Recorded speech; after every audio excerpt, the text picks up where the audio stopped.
Couvent Saint-Dominique de Kigali. Méditation de la parole de Dieu de lundi de la Pâque. Retour en Galilée, retour aux sources.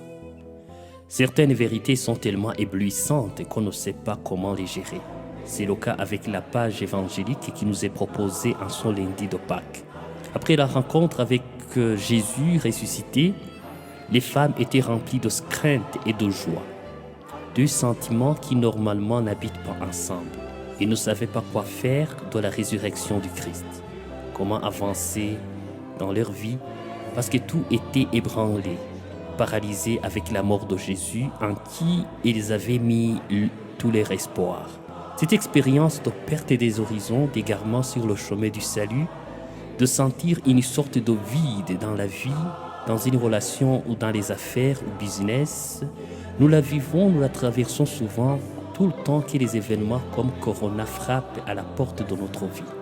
Alors quand de telles situations arrivent, qu'est-ce que nous faisons?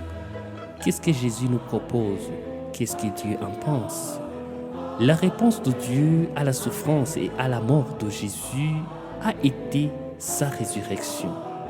La résurrection du Christ, c'est comme une serviette que Dieu a tendue à ses disciples et nous tend aujourd'hui pour essuyer nos larmes.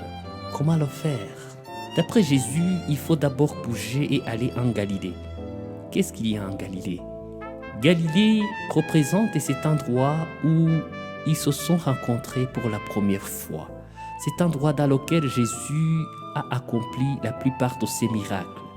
Aller en Galilée, c'est bouger spirituellement pour retrouver les racines de la vie et de notre relation avec. C'est pratiquement recommencer la vie malgré le confinement, malgré la peur, malgré l'échec, malgré les déceptions, malgré l'infidélité, malgré la malhonnêteté, malgré la trahison, malgré les conspirations, malgré la faim et la soif. Retour en Galilée, pour ces femmes, c'était une invitation à se rappeler plus de ces bons moments vécus ensemble avec Jésus que ces moments de souffrance qui pouvaient les replonger dans la tristesse et dans le désordre.